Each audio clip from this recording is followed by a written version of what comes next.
Saat politik tak lagi bicara rakyat, miris banget sekarang ya. Banyak politik kotor yang sekarang itu terjadi di negeri ini. Kita itu hidup di negeri yang katanya demokratis. Setiap 5 tahun sekali, kita itu dipanggil ke bilik suara, disuruh memilih, disuruh percaya. Tapi pertanyaannya, mengapa setelah itu suara kita justru semakin tak terdengar? Mengapa harga kebutuhan naik, lapangan kerja sulit, hukum terasa tidak adil?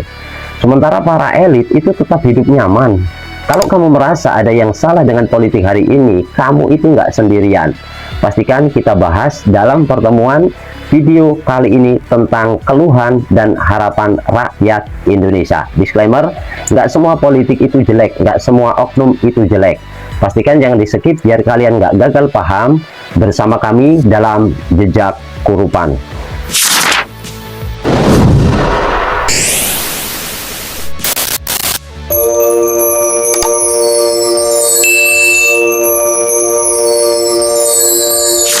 Nah, oke sobat semuanya, yang pertama, negeri yang lelah.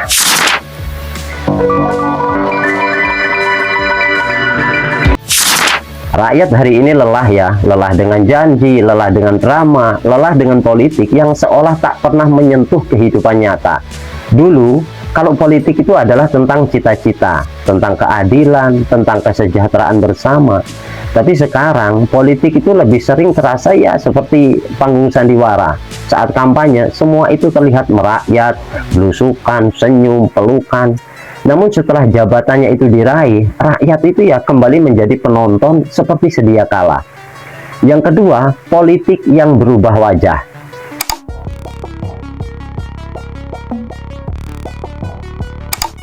Kita harus jujur ya, kalau politik hari ini itu tidak sepenuhnya kotor, tapi terlalu banyak yang memilih jalan kotor untuk menang. Kekuasaan menjadi tujuan utama, bukan alat untuk melayani, melainkan kursi untuk dipertahankan. Jadi demi kekuasaan, etika itu dikorbankan, kebenaran sekarang mulai dipelintir, rakyat dijadikan angka statistik.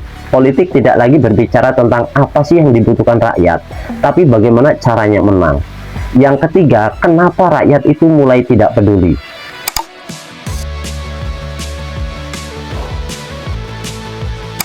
Pernah dengar orang berkata, percuma milih sama aja, politik mah kotor, yang kaya makin kaya. Nah, kalimat-kalimat itu bukan muncul tiba-tiba, itu lahir dari kekecewaan yang berulang. Ketika rakyat itu berharap, lalu dikhianati.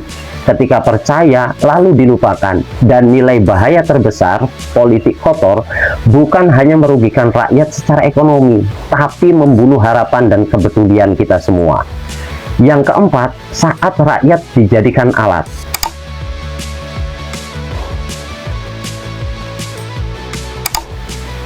Dalam politik kotor, rakyat itu seringkali ya hanya dianggap alat, dibutuhkan saat pemilu, dilupakan setelahnya. Suara rakyat itu dipakai sebagai legitimasi lah, tapi aspirasi mereka itu diabaikan. Dan ironisnya, semua ini sering dibungkus dengan kata-kata indah, demokrasi, stabilisasi, kepentingan nasional lah. Padahal, jika rakyat terus menderita, untuk siapa sebenarnya negara ini berdiri? Ini bukan untuk membuat kita itu membenci politik, bukan, tapi untuk menyadarkan kita bahwa politik yang dibiarkan kotor itu akan selalu merugikan rakyat sendiri. Ini baru permukaan. Nah, di yang selanjutnya yang akan kita bahas adalah praktek yang paling nyata, paling terasa, dan paling merusak demokrasi kita. Sekarang juga kita akan bahas ya, saat suara rakyat itu mulai dihargai murah.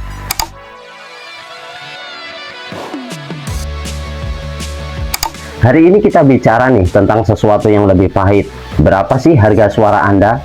Rp100.000, satu kantong sembako, atau janji manis yang bahkan tak tertulis di kertas. Di negeri ini, masa depan 5 tahun itu bisa ditukar dengan 5 menit. Inilah wajah paling telanjang dari politik kotor, yaitu politik uang. Politik uang itu bukan hal baru.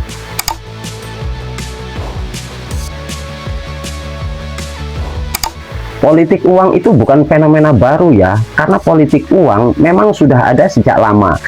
Berkembang seiring sistem demokrasi itu berjalan. Awalnya itu memang ya halus, disebut uang transport, uang lelah, uang bantuan lah. Nah, lama-lama semua orang itu tahu ya, ini bukan bantuan, ini tuh transaksi.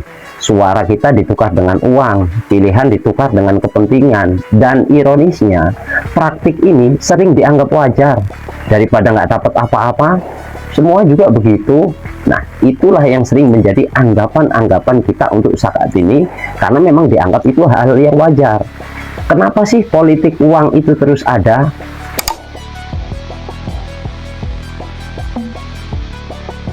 Kita perlu jujur nih, politik uang hidup karena dua hal: keserakahan elit dan kesulitan rakyat. Saat ekonomi sulit, uang 100.000 itu terasa berarti banget loh. Tapi saat kebutuhan itu mendesak, janji bantuan itu memang terasa menggiurkan sekali. Di sisi lain, ada calon yang memang tidak ingin repot membangun gagasan, lebih mudah membeli suara daripada memperjuangkan kepercayaan itu sendiri.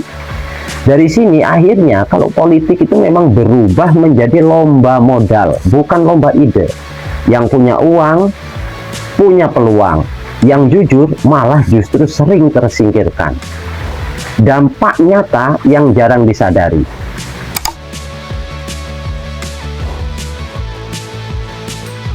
Ternyata politik uang itu memang tidak berhenti di bilik suara saja. Justru setelah itulah masalahnya dimulai. Karena ketika seseorang itu membeli jabatan, maka jabatan itu ya harus dikembalikan modalnya. Dari mana? Proyek fiktif, korupsi anggaran lah, jual kebijakan lah, dan lain sebagainya. Atau malah main mata dengan pengusaha, dan yang siapa yang menanggung akibatnya itu sendiri? Rakyat. Jalan rusak, pendidikan mahal, pelayanan publik yang buruk lah. Semua itu berawal dari satu amplop kecil, bro, yang dulu kita itu anggap sepele. Yang selanjutnya, rakyat itu malah sering disalahkan, padahal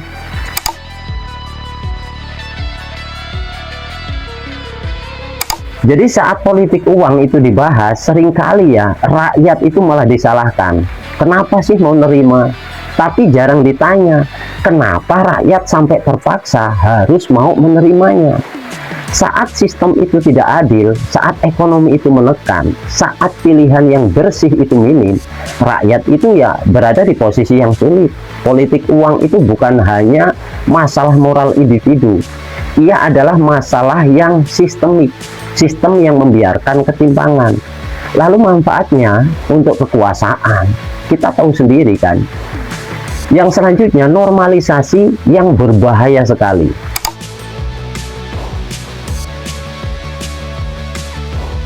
Jadi bahaya terbesar politik uang itu bukan hanya praktiknya, tapi normalisasinya. Ketika ditertawakan, ketika dianggap rezeki pemilu katanya, disitulah demokrasi perlahan-perlahan itu mati. Ya bukan karena kudeta, bukan karena senjata, tapi karena kita itu berhenti marah. Jadi di sini kalian semua paham kan tentang hal ini. Jadi untuk politik uang itu memang membuat pemimpin itu tidak merasa berutang pada rakyat. Karena yang mereka bayar itu bukan kepercayaan ya, tapi itu transaksi.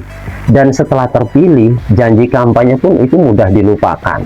Dan akhirnya sekarang efeknya atau dampaknya justru ke rakyat atau ke kita sendiri. Jadi ini bukan untuk saling menyalahkan, tapi agar kita sadar nih, masalah ini itu adalah masalah nyata, masalah yang tidak bisa dianggap remeh. Karena memang justru dampaknya itu berefek jangka panjang. Terkhusus yang memang merasakan dari dampak ini, itu ya rakyat seperti kita sendiri, rakyat kecil. Kita lebih susah, kita saling mau menyalahkan siapa? Banyak dari kalangan kita itu yang selalu menyalahkan. Tapi kita memang sudah salah dari awal. Mindset kita, pola pikir kita lama-lama bukan menuju ke pola pikir yang baik. Justru pola pikir kita itu lebih tertindas oleh pola pikir yang salah. Akhirnya hal itu semakin menjadi kebiasaan. Kalau hal ini terus-menerus dibiarkan dan generasi-generasi kita tidak diajari dengan baik, tidak diajari dengan kebenaran, maka selamanya ini akan menjadi satu politik yang turun-temurun, yang justru malah akan semakin menciderai moral dan pemikiran kita sendiri. Bagaimana langkah-langkah yang harus kita lakukan? untuk memutus rantai yang memang sudah lama mengikat otak dan pemikiran kita. Mungkin itu, tulis di kolom komentar. Kalau ada pendapat menurut kalian bagaimana, jangan lupa juga untuk di-share ke teman-teman yang lain agar mereka itu sekarang itu semakin memahami dan semakin sadar. Oke, kita lanjut dalam pertemuan episode selanjutnya. Sampai jumpa lagi dalam episode berikutnya.